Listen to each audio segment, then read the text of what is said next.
Morning guys! Aga natin today. It's still 9 o'clock. Kaka-drop lang natin kay Ate Paris sa kanyang kindi. And meron tayong appointment this morning. But yung appointment natin is not until 9:50. And it's still 9:15. So we still have time. Kaya nag-drive kami ni Babysitting dito sa McDonald's para bumili nitong drive-thru. Kasi mas gusto ko yung coffee sa mga cafe talaga guys, but then only McDonald's offer the drive-thru, diba? So it's very convenient for me, hindi ko na ilalabas si Babysitting. So ayan, bumili tayo ng large hot chocolate. And ang ating isang baby girl dyan ay nanonood ng kanyang nursery rhymes, pero ewan ko lang, hindi ko na naririnig. So maybe she's holding the phone now. Pagpasensyahan nyo ng boses ni mami nyo ay medyo nasally kasi meron akong sipon guys. And yung appointment natin at 9:50 is for me. And I can't believe na ako na naman this time yung pupunta ng doktor guys. And the reason being is Saturday night, madaling araw pala. So nagising ako kasi pinapadedicate ko si Babysitting during kapag madaling araw, gabi, ganun. Nagising ako kasi medyo tender yung aking left boob dito. Tapos, parang hinimas ko siyang ganun, guys. Na-feel ko na parang merong lump. Alam niyo yun. But then, sometimes, parang naging normal yun sa akin na merong lump. Kasi nagpapadede ako, diba? So, minsan may mga milk na kaklag yung mga ganun. So, but then I was very worried guys kasi kapag mga bukol na yung pinag-uusapan, nakakatakot naman talaga. Kaya sabi ko, I'll book an appointment sa GP just to double check everything is fine. Tapos Sunday yun siya, close man sila ng Sunday, and then yung next na available ng GP na babae, kasi gusto ko babae guys, is Tuesday, which is today. Yung GP namin talaga is yung lalaki. Yun yung kay Paris, kay Celine. But then since it's we're talking about breast, and I think yung babae yung mas makaka-relate kapag mga ganyang usapan. So I opted for a girl practitioner. Hingon kasi umiiyak abing baby. Since never pa akong alam niyo yung breast ultrasound or mammogram, never pa. So sabi ko, I'll just go to the doctors. Tapos hingi ako ng referral kasi you need a referral from the GP before you can go to these places na gagawa ng mammogram. So sabi ko, it's not gonna hurt, right? Like, you just want to cover all the bases. And especially talking about health, it's very important, guys.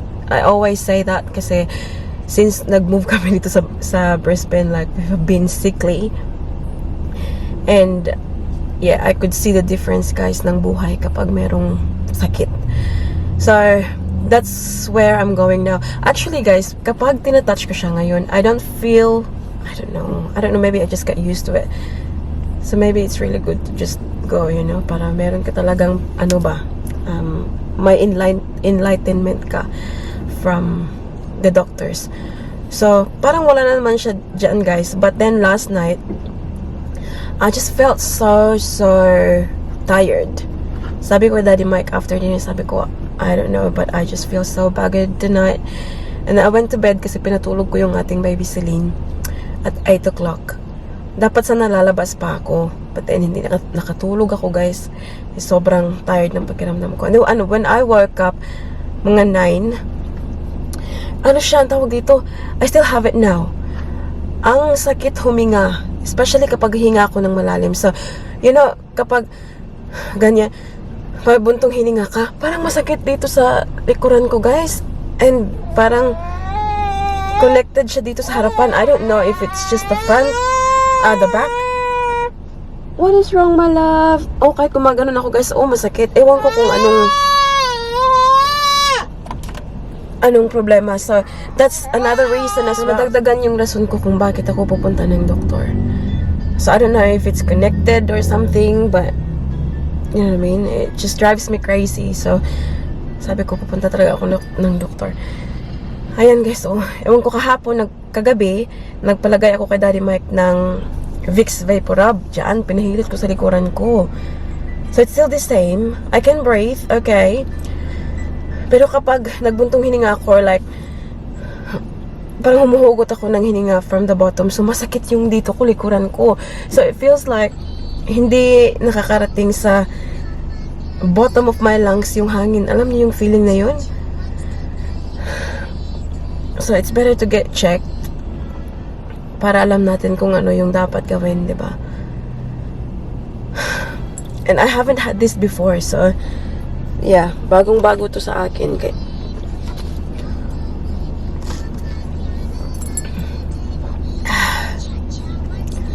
Ay, nag-worry talaga ako, guys. My goodness. But, you know, positive pa rin tayo, guys. We'll see. Hopefully, it's just minor things na ma-fix lang very easily. But sometimes you can't avoid thinking about, you know, like worst case scenario. But well, stay positive and stay happy. Kasi kapag nag-worry ka, guys, I gather na aapektuhan talaga yung pagiging ina ko. Kasi kapag nag-worry ako too much, napansin ko na very short yung patience ko para sa mga anak ko, ganun. Kasi yung utak ko ba, like, it's running 1,000 miles an hour na, oh my God, pag ganito, pag ganyan, paano na yung family ko, yung mga anak ko, yung, alam niyo yung mga ganun, guys. So, as much as possible, I try to be optimistic. Anyways, it's now 9:24, so let's make a move. Hindi naman siya malayo, guys. It's like, siguro mas maaga pa nga kami makakarating doon, but it's better to get there early naman. A few moments later. Say good morning, tita and tito. Yeah, nakarating na kami dito, guys. Payak-iyak ko. It's 9:34, so we're still early. Dito muna kami. Kasi marami pang tao sa loob ko. Naghihintay din. Oh, shush! Dropped it. Say hi, guys! Oh! There you go, Australian! Vlog. Where did you get that now? Are you Australian? Shush! Galing pala to doon sa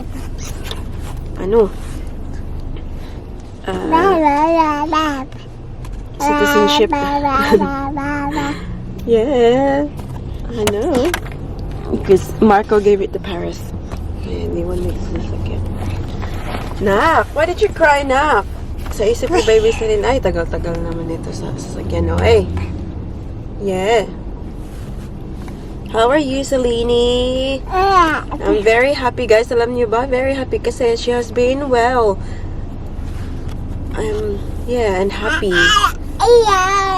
Kapag happy mga kids, guys, happy na rin si Mommy.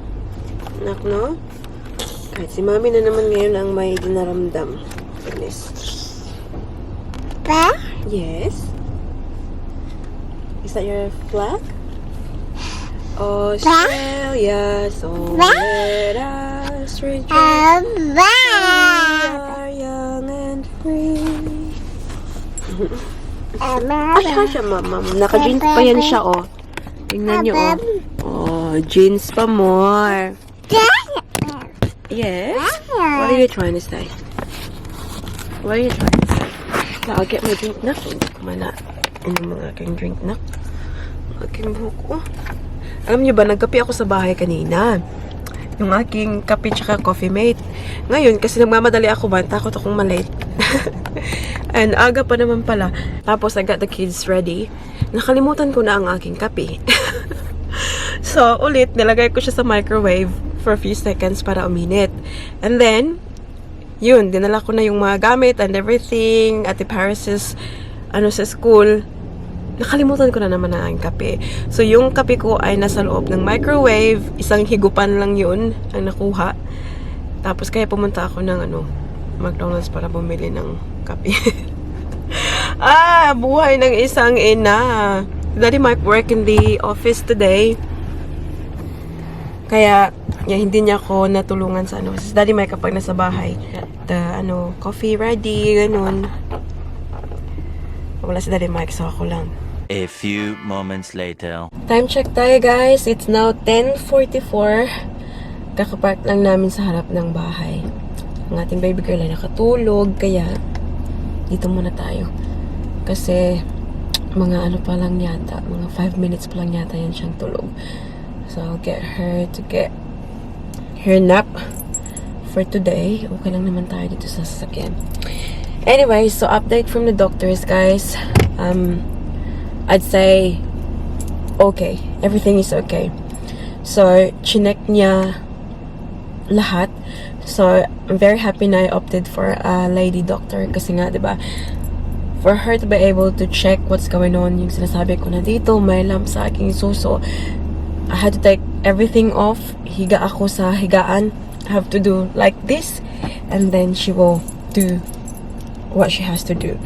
So, mas komportable ako kasi babae kumpara doon sa lalaki. Kapag lalaking doktor yung maghahawak ng dudo mo, di ba? Anyways, she said personally, I couldn't feel anything na hindi normal. Sabi niya, it seems like everything is fine, sabi niya. So, sa tingin ko nga lang, what happened was, I think parang milk lang yun siya na alam niyo yung nagkumpul-kumpul na milk, and then dinidi na ni Celine, and then it went away. So yeah, I don't feel it's there anymore. So thanks God, that makes me really really happy kasi parang it's a weight off my shoulder. Kasi naisip ko na, oh my God, paano pag ganito, pag ganyan, diba? Natatakot na ako kaagad. So I'm so happy we're all clear for that one. And then she checked. Kasi nga, diba, sabi ko, last night, I started feeling this parang shooting pain sa likuran ko. Dito, or hanggang parang connected siya dito.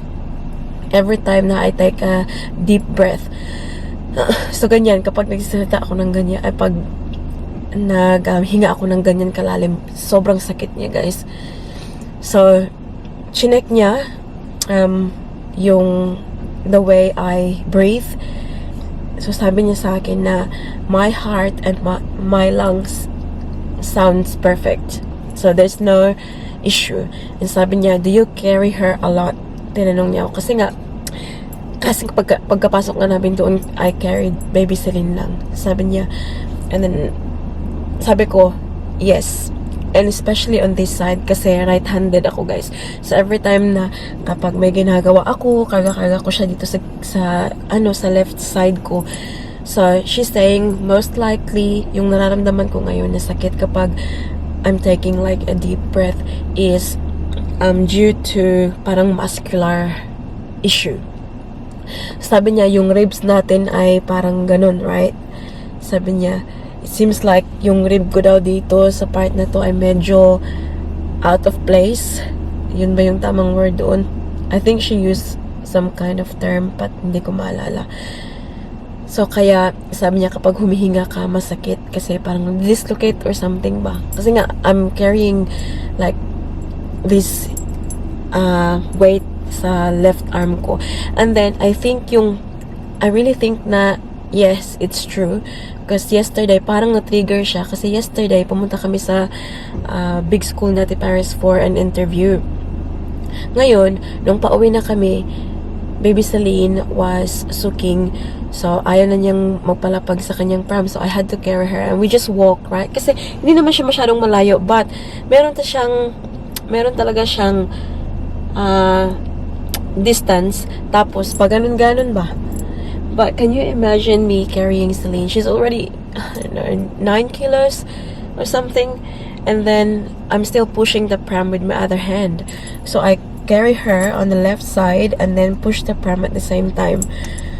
So, I think yan yung nakapag-trigger last night. So, last night, sabi ko kay Daddy Mike na, so tired, and yeah, it hurts when I breathe.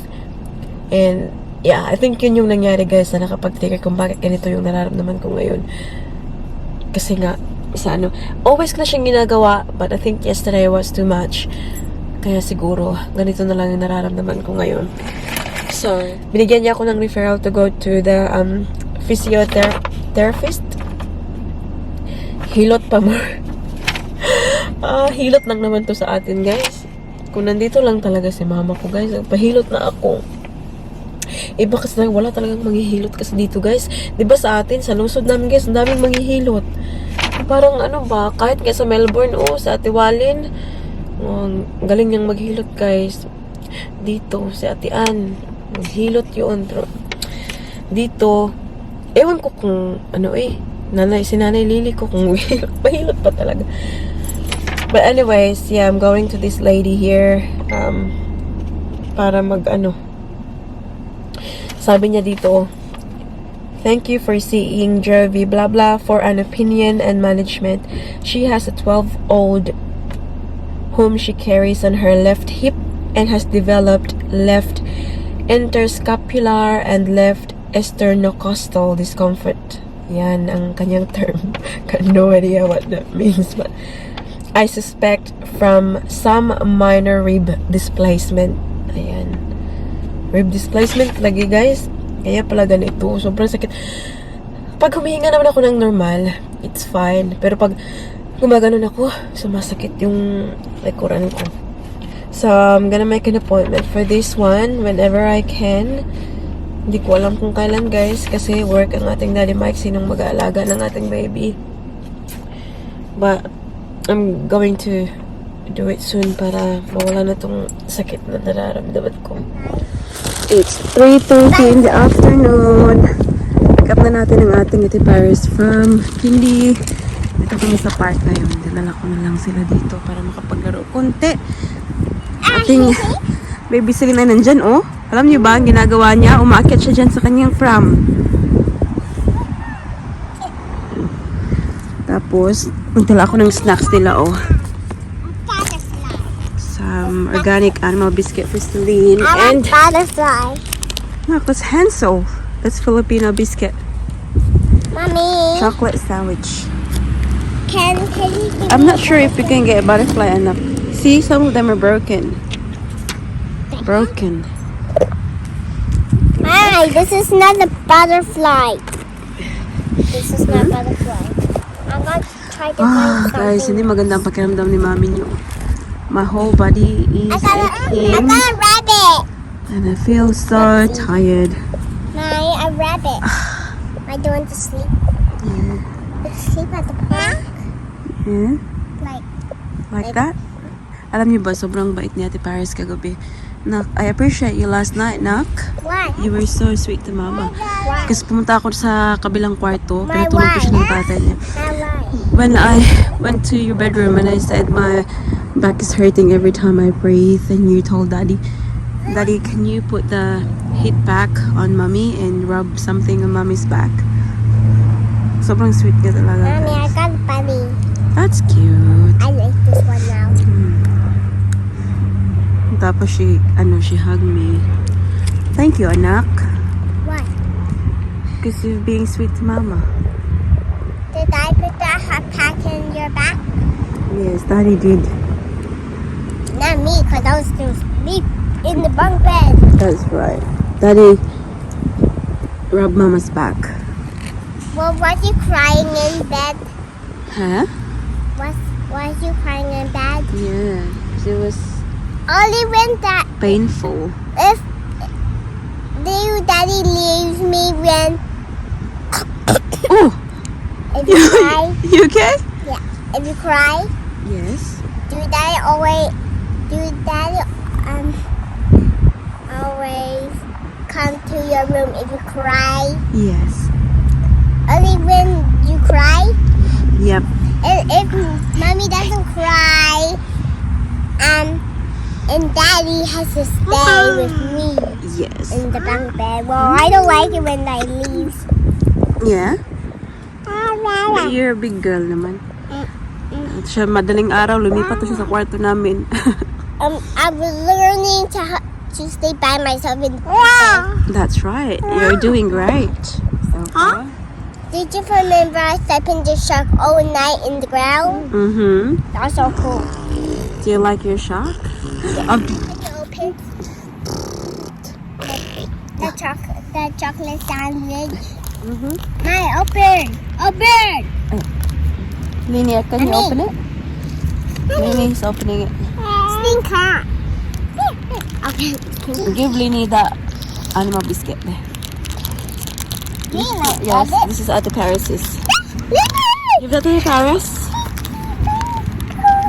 Hey, that's yours. Oh, it's too light. Nothing fell down. Come on, go get it. Get it. Hindi rin kami magtatagal dito kasi ginaw na yung hangin. Yeah? Sabi ng doktor, I'll try to carry Celine on my right side. Kasi wala na ang left side ni Mami. Guba. Guba ng left side ni Mama, nak. I like the chocolate. Yeah. Here, here. Give me one of my, please. No, the other one. Ling on. No, not this one behind you. Okay. No. Okay. Yeah. Where's mine? Where's mine? You put it back. Here. You put them back together. I can't. I didn't. You did this one. That one, see? This one? That's so me. Funny girl.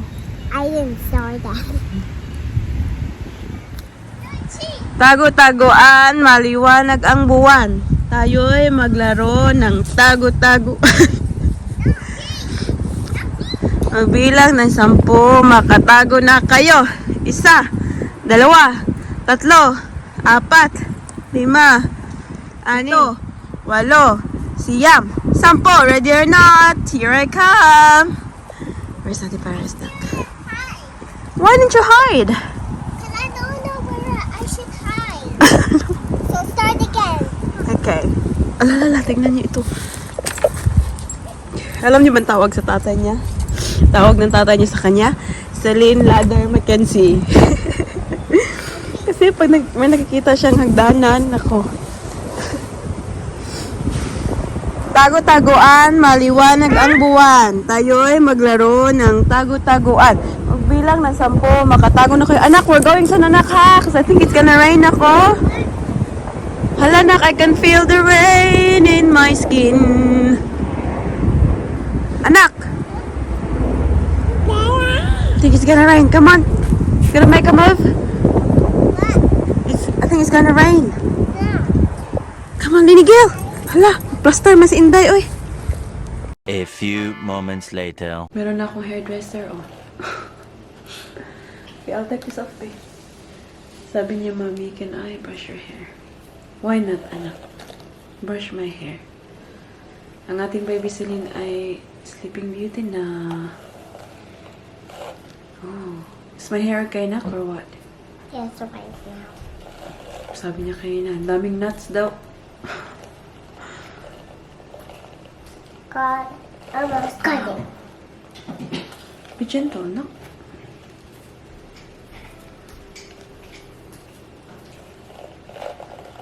Ow. Sorry. Okay. So what's your name? Paris. You say it properly. Paris. You say my name is. Paris. You say my name is. My name is Paris. Paris Nicole. Mackenzie. You say it again. Paris Nicole Mackenzie. That's correct. How old are you, But- Paris? 4. 4. Yeah. What's your mom's name? Jovi. And your dad's name? Mike. And do you have a sister? Yes. Just go quickly. What's her name? Celine. Huh? Quickly back in. Just close the door. Vacuum si daddy mo yung kabilang kwarto. Do you have a brother? No. No? Would you like a brother? No. Not a real brother. Oh my goodness. Oh. So sorry. Do you like kindergarten? Yeah. Yeah? What's your favorite thing to do at kindy? I think it's the Atisacars. What is it? Atisacars. What's that?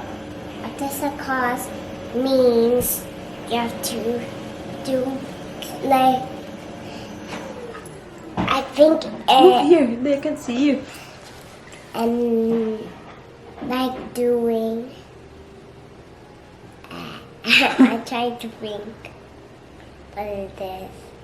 Gymnastics. Gymnastics? Okay. Alright. Fair enough. Like jujitsu. Yeah? Yeah. What do you like doing with your sister? Playing with her. Yeah? What's your favorite game with Celine? So I know I have to throw a ball and Sling wants it and I throw the ball Yeah? and Sling throws and get and I always get it. Okay. That's my favorite game. I love. Oh, the other night sabi niya sa akin, Mommy, I wish I can speak Spanish. I said, like, why? So, like, the way you speak to Lola.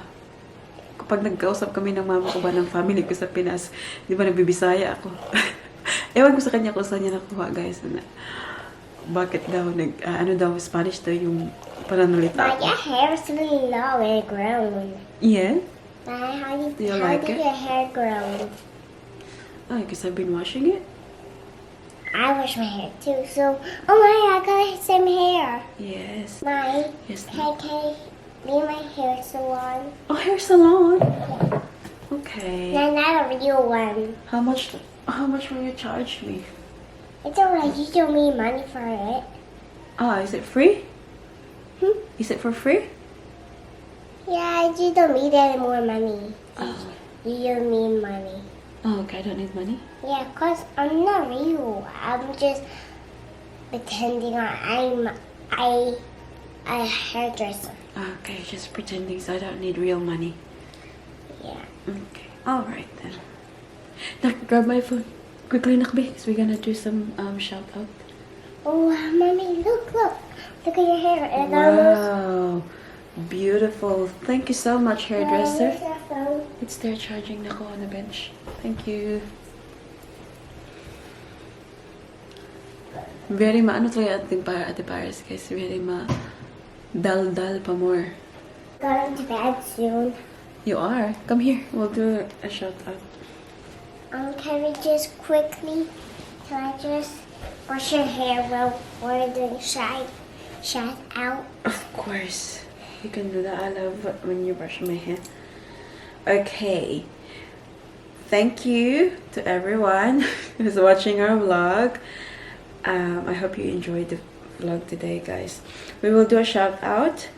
First one goes to Loleta La Cuesta, Janzi Pinay in Australia, Rosalie Apeliado, Marites Guillermo, Jen Lee Bochamp, Yuli Novero, Lovely Patoa, Edna Ferdrew in Arizona, USA, Angelina Ledesma, Feli Ilamparo, Charlene Rafales, Claudine's Kitchen, Dad, look at mommy. Jeng Lopez Vito, So beautiful. Maricar It's super long. Castaneda, Look how, Evelyn look how Lazam, long is it? It's so Lucy long. De La Cruz, Rip it? and Jean Really long. Bugsick. Yeah.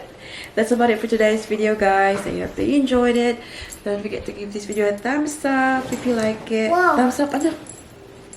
And make sure to hit the subscribe Your button to be a part of this Your family. hair looks like Rapunzel now. Thank you, Ate. I made it like Rapunzel because of We hope to see you all in the next one. Don't forget to be good, and if you can, Careful, bye. bye.